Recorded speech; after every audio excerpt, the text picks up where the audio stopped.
Welcome to the Brand Theory Podcast, the podcast for helping you uncover your passion, realize your purpose, and take the aligned action. Together, we're going to prove the theory that when we live our lives on brand, the possibilities become limitless. I'm your host, Danielle Marquesi, branding expert and business coach. Let's get started. Welcome back to another episode of the Brand Theory Podcast. Today, I am speaking with a very, very special guest who is near and dear to my heart, Steph Wharton. Steph is a coach and mentor for creatives who helps you stand out authentically from the sea of competition so you can book out your business and ensure you achieve your dream lifestyle. Her main priority is making sure you stop wasting time and make your dream life a reality.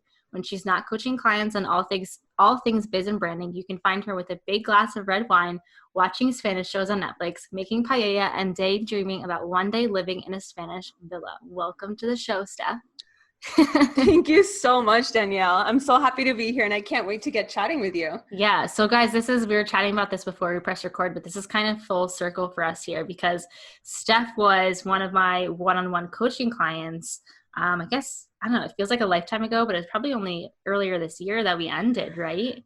It was, yeah. And we started earlier this year, I want to say too, like January, February. Yeah. Okay. Yeah. Because you got in the New Year deal. Yeah. I remember. But anyway, so when we started working together, she was working on making this pivot from a full-time designer to then now, I'm not sure if you're full-time coaching yet, but more of that coaching realm. So I'm very excited to talk about the experience of pivoting and what kind of came up and how now you're really, really standing in that power. So super excited that you're here. I miss you. So this is going to be more of a very great conversation, guys. We have a lot of good back and forth. A lot of time our conversation was just, did you see that show on Netflix? Or did you hear about this or whatever? And then all of a sudden we'd have like, wait, we got to get to your business stuff. Hold on.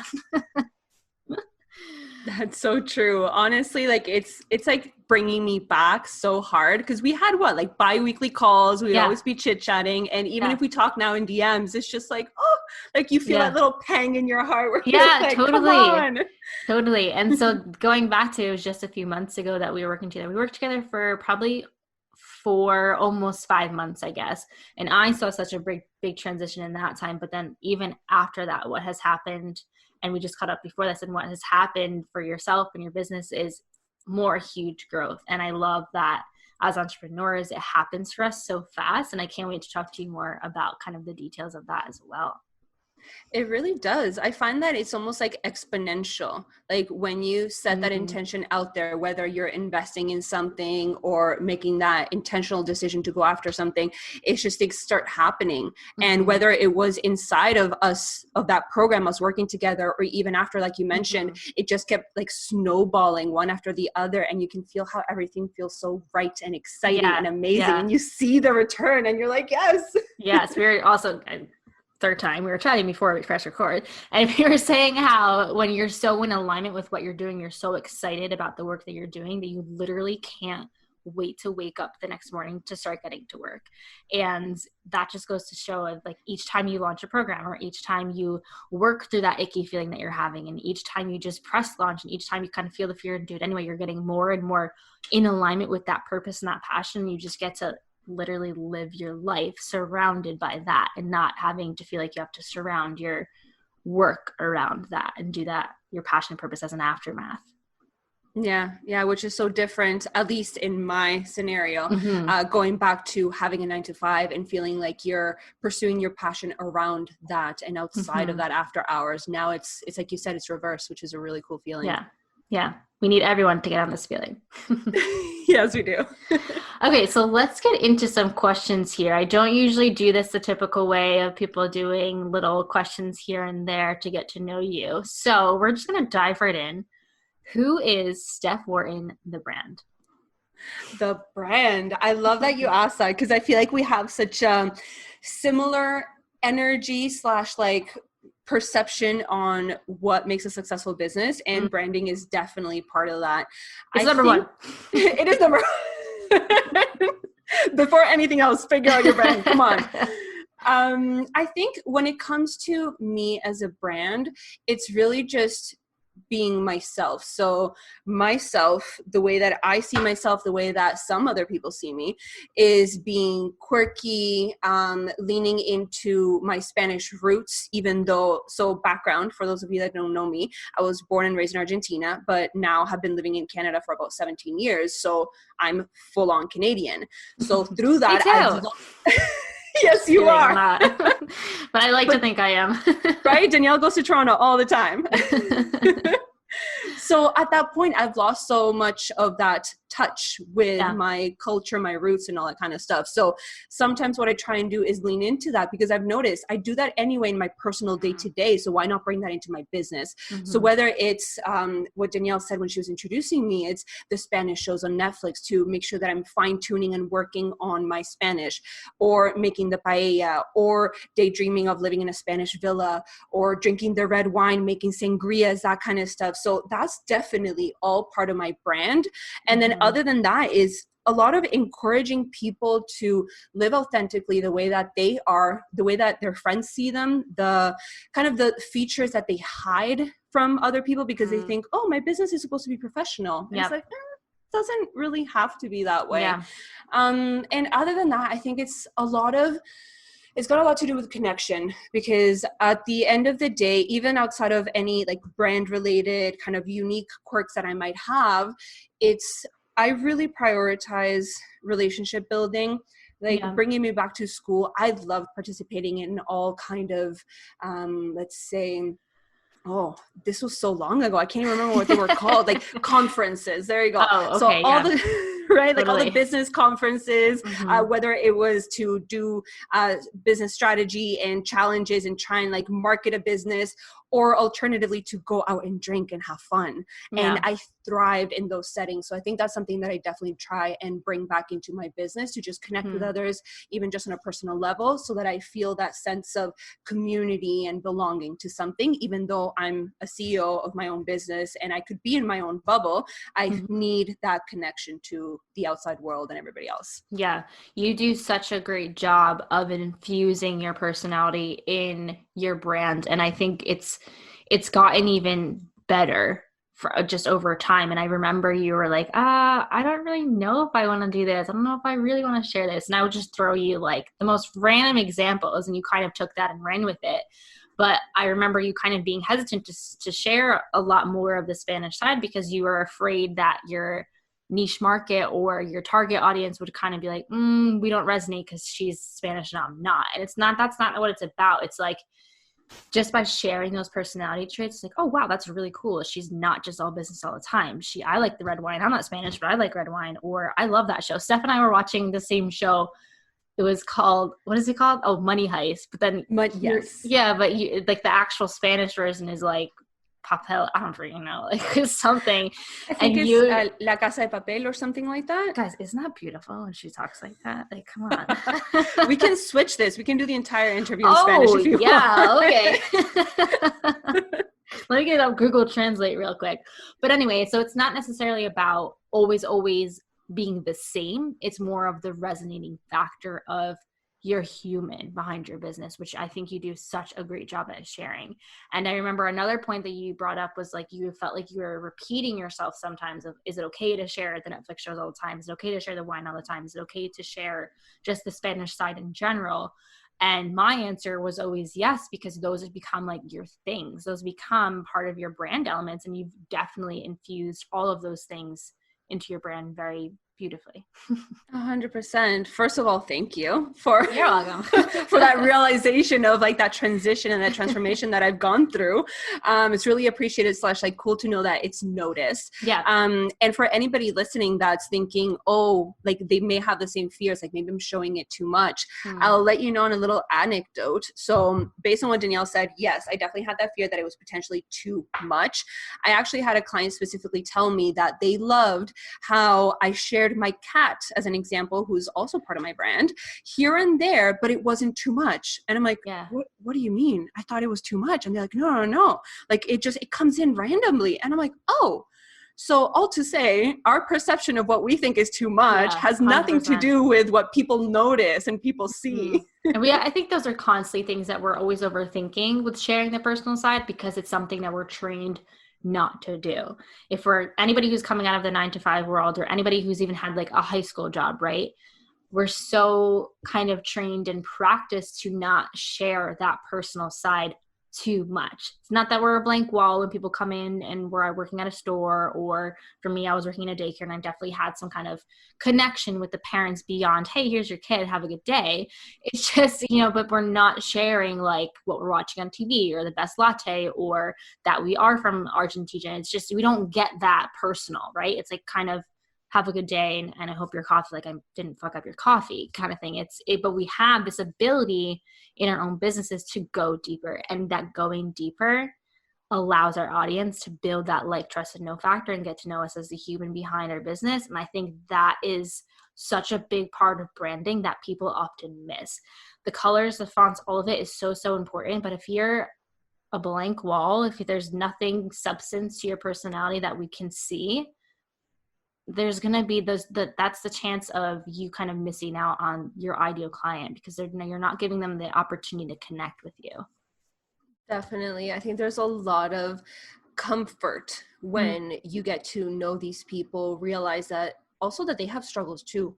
So then it's not just this amazing person that's always perfect, et cetera, because on Instagram especially, we get so used to that perfect highlight reel. Yeah. But when we get to see the behind the scenes, whether it's just their personality or perhaps, yes, something that they're struggling with, it humanizes that brand, that person. And like you said, that trust factor, it really takes it to the next level. And it can make the difference between someone going, oh, I want to work with somebody that offers your services versus specifically you, because I love you, adore you, and I binge your content, and I just love chatting with you. Huge difference. Exactly. And in case you're worried about sharing that personal side, think about it like this. It sounds like Steph booked a client because she shared her cat. So don't be scared of sharing your cat, or sharing your love for shoes, or sharing your love for cooking, anything. Like, it's just, if it means something to you, the way you show up through sharing that thing, it's going to mean something to somebody else. Definitely.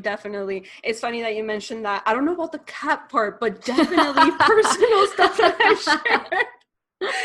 Honestly, the person that said that was actually obsessed with cats too. So probably definitely has something to do with that. But I actually received an application recently, and I have a question that goes along the lines of like, why do you think that I am the right person to help you with this transformation? And they said, oh, I love you, and you already know that. And that was it. Yeah. So it was literally just the personal connection that we had built, the fact that they liked, I don't know, the content that I was sharing, the support that I was giving, how we have fun in the DMs. Yeah. That was the reason why. Above and beyond my skills, my experience, my social proof, it was that personal connection. Yeah. Yeah, I love it. Definitely you do such a great job at that. Okay, so let's chat a little bit about the pivot that you made from the designer to the coach. What was that like? I know, because we were working together at the time, that it was a little bit scary for you, but you were thinking about it way before we really started working together. So what was it like to kind of realize that this was the direction you were heading, and then to actually take action on it? To realize that I wanted to go in that direction, I think was really cool, because it was one of those things that everything just kind of fell into place, where I was offering certain services under my design umbrella that allowed me to coach a little bit. So I started to realize that I liked it more and more. Yeah. But I think what was the coolest thing is to realize that it was almost a calling that I had been preparing for my entire life. Wow. Based on past experiences. Ooh, I just got chills.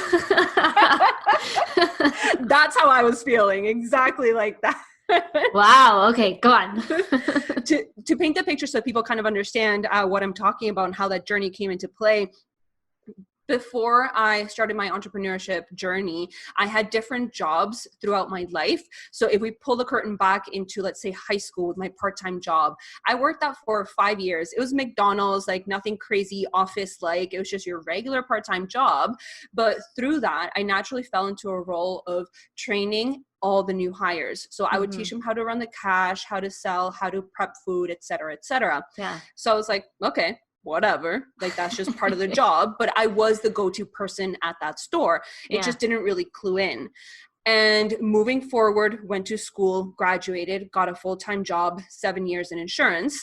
And in that job, again, it just magically happened that I was the one person in a firm of 100 people that this fell on me to train every new hire on how to process the work, how to handle the certificates, et cetera, et cetera. So I created an entire training program by myself in order to educate these people. So again, that was more the mentorship role as opposed to coaching, but it's just something that naturally happens. So when I started to naturally fall into coaching and mentoring inside of design, I was like, this is a third time. Like this has to mean something. I always fall into this role and I always end up being so happy. And it turns out to be the part of the job that I love the most. So I think that's the realization that I had. And that's where I got, the goosebumps and the feeling of this is my calling. Yeah. Now, when it comes to the transition, that was way more terrifying than, exciting. It's one of those things, well, I need to tell everybody. I need to now confidently say, I'm not a designer anymore. I'm a coach / mentor. And that's something that personally, because that imposter syndrome kind of kicked in and I wasn't sure if it was the right time or if I had quote unquote paid my dues and or any of that I think that was probably the perfect time for me to be investing in a coach to help me work through those blocks and help me kind of put everything together so I could just push forward as opposed to be my own quote unquote worst enemy and hold myself back. Yeah. So I think that's essentially the transition was I needed that support to confidently move forward as opposed to, I don't know, take a year to work through that transition, let's say. Yeah. Totally. I love that.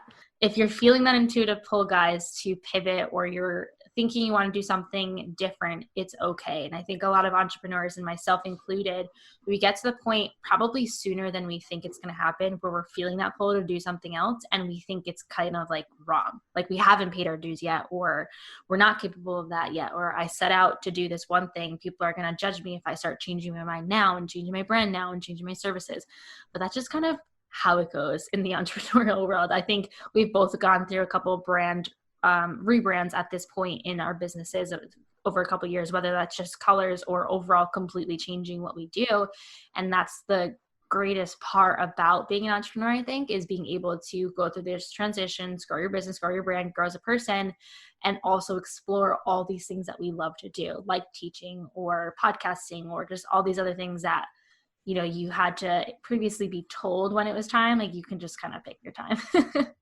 That's so true. It's such an important difference to note, which is we're in charge. So we don't have to wait for an invitation. So if you're considering doing something new, I think one of the things that helps me and my clients or anybody really kind of figure out whether this pivot, this alternative, whether it's an offer, business idea, project is a good call, is really to just bring it back to passion. Does it feel right? Does it excite you, et cetera, et cetera? So look at all the internal factors. And if the energy is there, then look outside your clients, your audience. Do they want that? Do they need that? And once you have those two pieces, that's it. Don't wait for anything else because it's clearly profitable. You're clearly going to show up excited and make it happen. So you've got everything you need. You don't bring it back. You don't need permission. Yeah, absolutely. Okay. So one of your things, I would say one of your kind of brand experiences is also your power as your business owner inside your business is taking your clients from having a couple clients here and there to being booked out. And I know you've done this for yourself. Can you kind of talk about a little bit of your process? Do you think there's any kind of mental block that happens? Like you have to unblock it, or is it strategy? Is it a mix of both? Just give us the deets.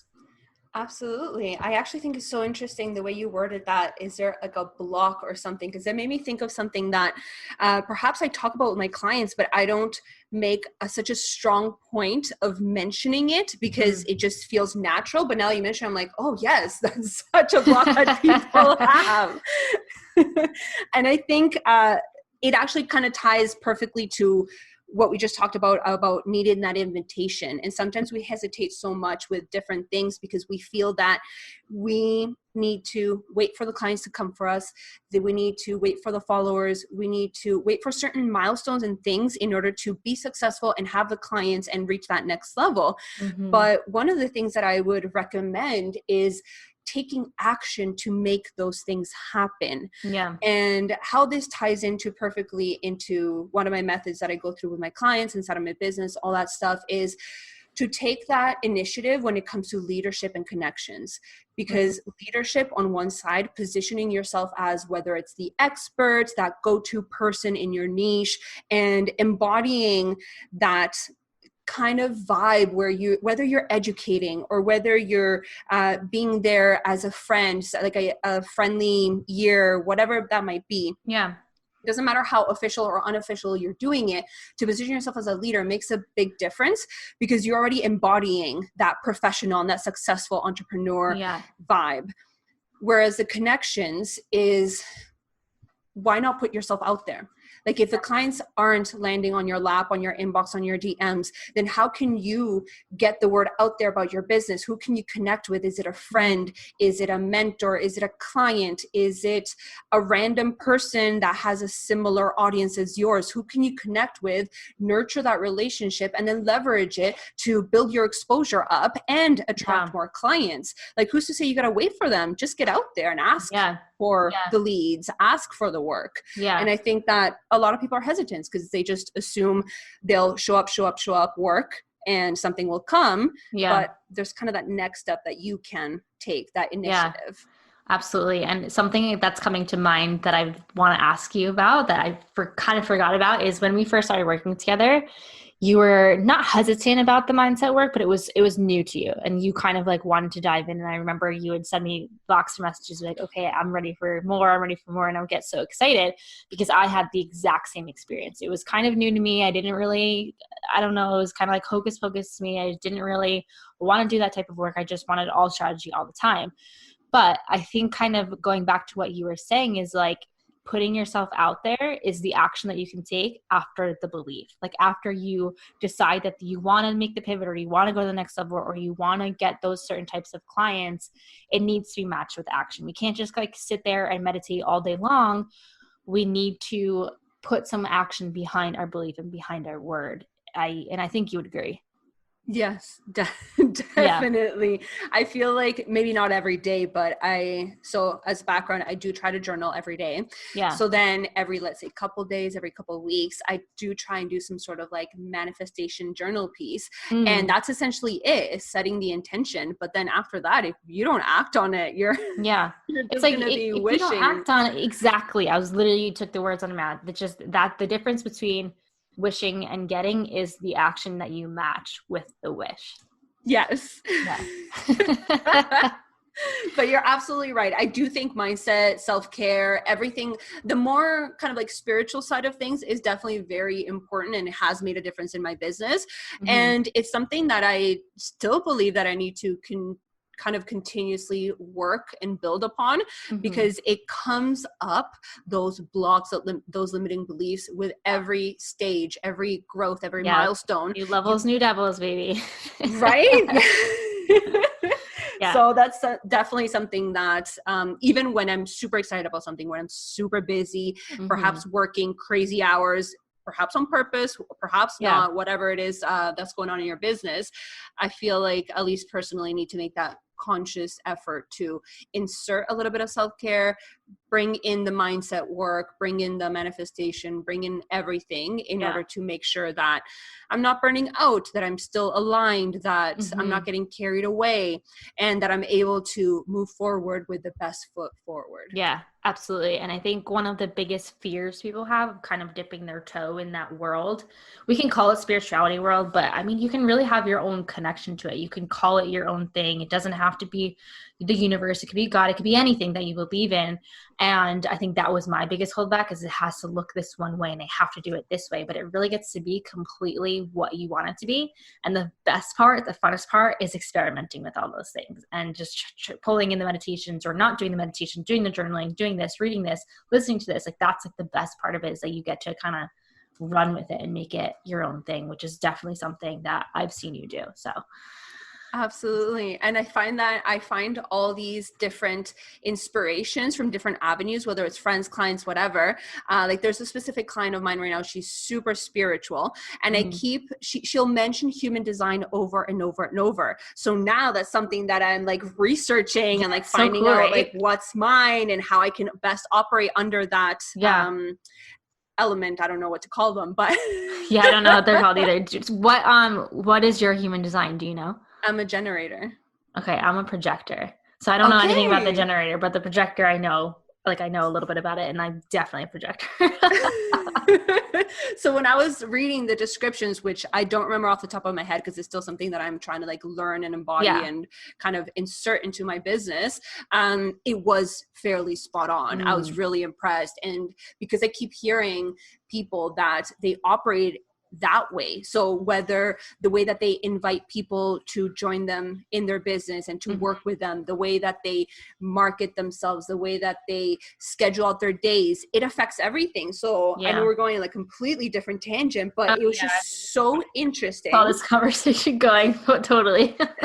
It was just so interesting, and it was cool to see the impact that it can have. So I agree, like there's so many different aspects of that world and that side of thinking and just going about your business that you can pick one or two and just try them out and play around with something that works for you. But there's a lot out there, and clearly it works for a lot of people. Yeah, I think it's just been such a big part of my business that I wasn't expecting, like that personal development side and the mindset side and all of that I always like, if somebody brings it up on these episodes, I always like to ask them kind of their journey of where they started with it, because I remember being like literally scared to dip my toe into it.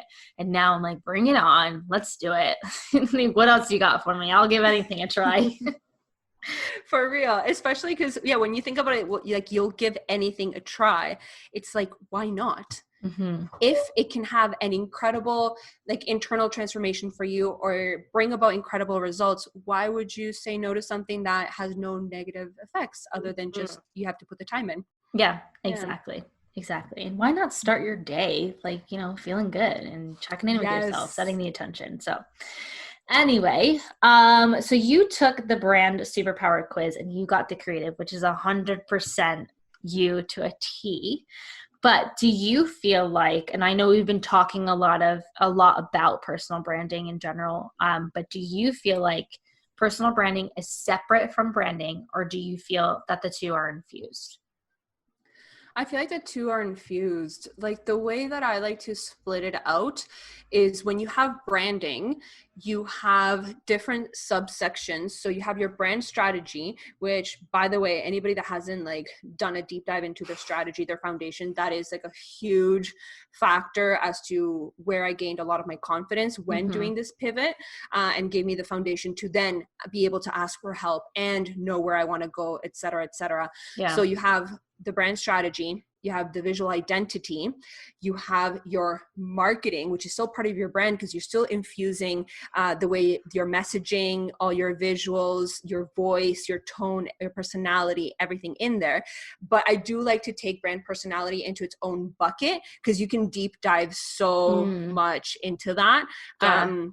And it's the way you show up, even irrelevant of anything else you've created. It's you. Yeah, so yeah, I think I like those three buckets: brand personality, brand strategy, brand identity. Yeah, I like that. I've never heard it kind of described in those three bucket ways, because I believe like they are so infused, but you're right. We have to give each of those individual things its attention so that everything can be so cohesive and so powerful in its own entity and then together. Yeah. Love that. Okay, so while Steph and I were working together, her wife actually started doing a few things here and there for her business. And now it seems she's definitely taking on a bit more of a role. And I want to ask you, because I feel like I'm so curious about this, and who knows if this would happen for me one day too, about what it's actually like to bring in a significant other into your business. Like, was that hard? Is it difficult? What is that like? And is it just easy? And apparently she's sitting right next to Steph, so this should be fun. I absolutely love this question. And yes, we've got company. You won't hear her because she's not the type to show up on social media and go on live. So there's no way she's making a cameo on this podcast. But Oh man, honestly, it's really cool. Yeah. I wouldn't have it any other way.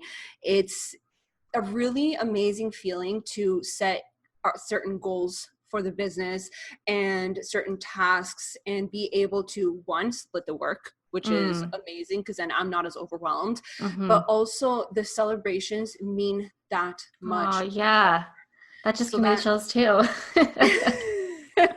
right, like any new client, any cool new follower, new opportunity, it's just, you can, one, celebrate it together and feel like you were both part of making that happen, but also they start to, like, your partner starts to really understand what went into it and how that came to life. So it's one of those, like, it perhaps, if your significant other isn't as well aware of what you do in your business, it's harder to explain. But now that they're deep in your business, they hear you talk about it, they see the behind the scenes, it's one of those, like, whoa, like, I can't believe because you did XYZ, now this happened, you need to do more of that. Like, you're such a badass.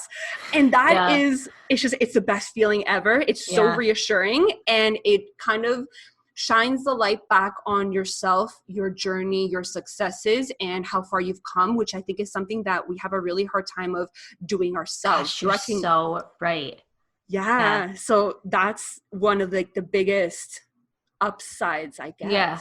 And like getting that validation from somebody that you love and that you're like spending every day with, it's like, it's almost even better when they realize, like, holy shit, you do so much, and this is how this works, and this is how the puzzle pieces fit together.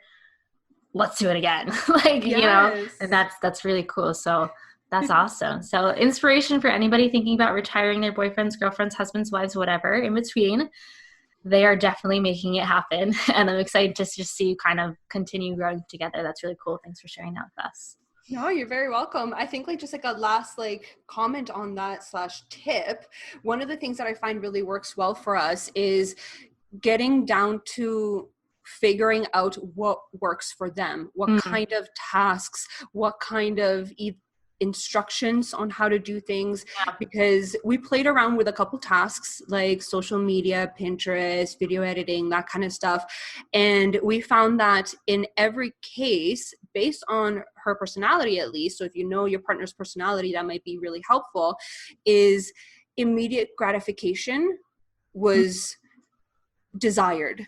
So we were able to build tasks and projects that had a very clear start and finish, or that had analytics that you could track behind the scenes to see your success. Yeah. So whenever we picked these tasks and handed them over, you could see how they thrive and how they're happy and more excited and want to do more work, which I think it was just really cool, because you start to realize that, wow, we have the at least resemblance of a well-oiled machine, and you can see the growth potential, which is really cool. So I think, yes, figuring out their personality, what kind of tasks excite them, and focus on those at least to start, and then you can build from that. Yeah, I love that. It's a good starting point.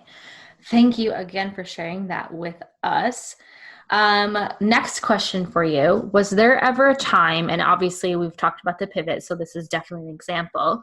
Was there ever a time in your life or your business where you're feeling very off-brand, not in alignment at all? And how did you navigate back to being in alignment with who you are? That is a very good question and a tough question. I'm going to think, when was I not in alignment?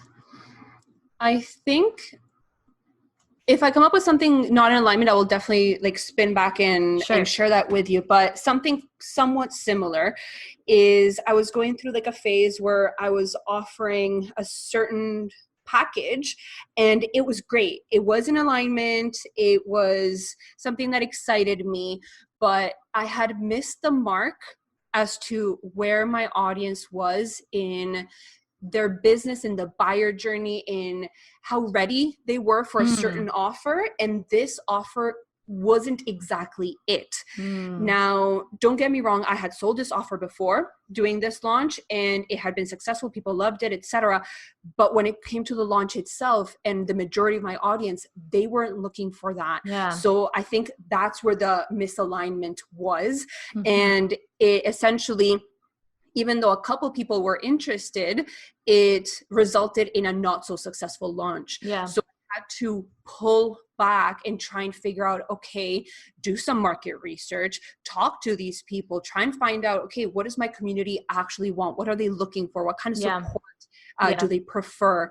And through that, and also trying to pull back, okay, so what about my favorite way of offering things have I not really highlighted? What have I not explored? And that's when I found out or created a slightly different offer that was better fitting for where my audience was and what they needed. And that made a huge difference. And since then, I'm not saying that everything I've offered has been perfect, but I have noticed that keeping that in mind, that there has to be a much stronger alignment between what I want to do and what my audience wants, has made it possible so that my offers going forward have been more well received and have done better than not. Yeah. And this isn't about kind of like catering to their needs and forgetting about your own. This is meeting them where they're at, and you can figure out your creative way to do that and still deliver such a powerful message that is in alignment with you.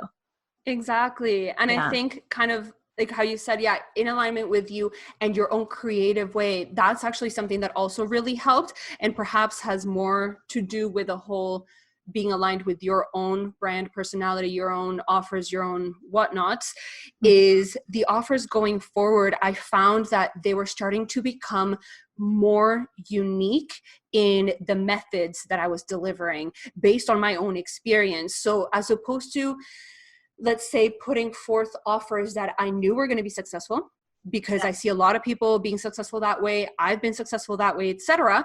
They were fairly traditional and fairly well known. Whereas going forward, based on my clients' needs and based on whatever I was trying to bring in through myself and what I'd done and what I want to do, I started creating quote unquote signature offers that were a mix of traditional methods and my own, whatever it is that I had come up with that was successful. And that made a big difference too. Yeah. Awesome. I love it. Thanks for sharing. Thank you. So what are you working on next? Where can we expect some more coming from you? There's honestly a lot of things going on. And I feel like at this point, I'm probably taking on too much, whether it's offers that I'm reintroducing, courses behind the scenes, new collaboration opportunities that I'm kind of spearheading. So there's a lot, but I'm not going to kind of overwhelm everybody. So one of the exciting things that I have going on behind the scenes is actually a course on leadership and connection to help people attract clients. That's so good. Yeah. It's due time for you to do one like that. It is. I feel really good. I feel like it ties into just me, like how I was talking when you were asking about my personality and what I'm like. And I'm like, yes, I love connection and building those relationships.